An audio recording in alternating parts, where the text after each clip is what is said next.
საზოგადოება ხშირად გამოხატავს უხელს იმის გამო, რომ ქართულ სუპერმარკეტებში სასურსათო პროდუქციის ფასები ევროპულ ფასებს მნიშვნელოვნად აღემატება. საკითხის შესაფასებლად შევარჩიეთ რამდენიმე ძირითადი სასურსათო პროდუქტი, შევადარეთ საქართველოსა და ევროპის კონკრეტულ ქვეყნებში ამ პროდუქტების ფასები და გავაანალიზეთ ფასდამატი სტრუქტურა, მათ შორის ქსელური მარკეტების სავაჭრო პრაქტიკა.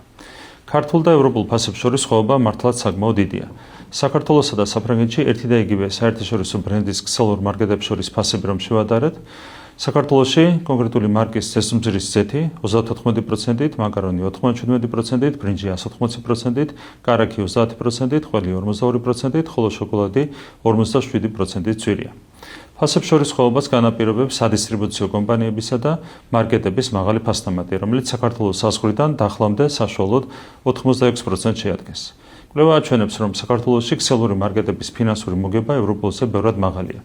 კერძოდ, საქართველოში კონკრეტული საცალო ქსელების წმინდა მოგების მარჟა 7, 8 და 14%-იც გია, როდესაც ევროპაში მათი წმინდა მოგების მარჟა საშუალოდ 2%-ია. აქ ისიც გასათვალისწინებელია, რომ ევროპაში მარკეტების ოპერირების ხარჯები, ფართის იჯარა, შრომის ანაზღაურება, კომუნალური ხარჯები და სხვა ბევრად უფრო მაღალია. ასევე ძალიან მაღალია დისტრიბუტორი კომპანიების წმინდა მოგების მარჟაც, რომელიც საქართველოში, როგორც წესი, 6-დან 13.5%-მდე მერყეობს.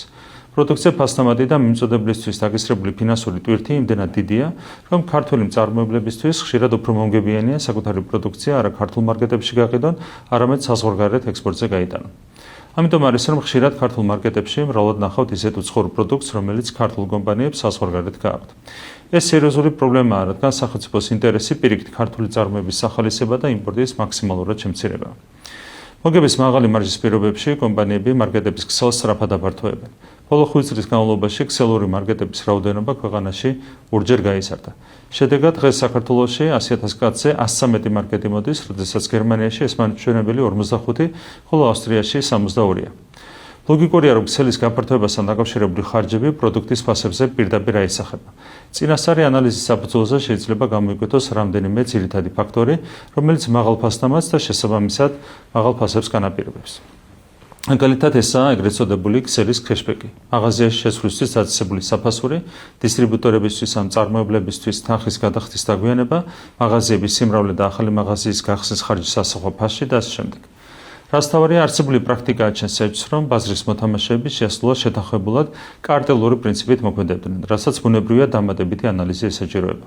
აქტიურად ვიმუშავებთ სადისტრიბუციო კომპანიებისა და მარკეტების ქსელების წარმომადგენლებთან, რომ ჩვენი თანამოქალაქეებისთვის ფასების შემცირებას მივახციოთ. საჭიროების შემთხვევაში ამისათვის სხვადასხვა ქვეყანაში აპრობირებულ ანტიმონოპოლიურ მექანიზმებსაც გამოვიყენებთ. გარდა ამისა, მოუწოდებ სამართალდამცავ უწყებებს სიღრმისეულად შეესალონ საკითხი და დაადგინონ ხომ არ იკვეთება კონკრეტული სუბიექტების საქმიანობაში სისხლის სამართლის დანაშაულის ნიშნები. ასევე მინდათ ხოლო საქართველოს პარლამენტს შექმნა საპარლამენტო კომისია, რომელიც საკითხის შესაფასებლად შესაბამის საპარლამენტო ბერგედებს გამოიყენებს.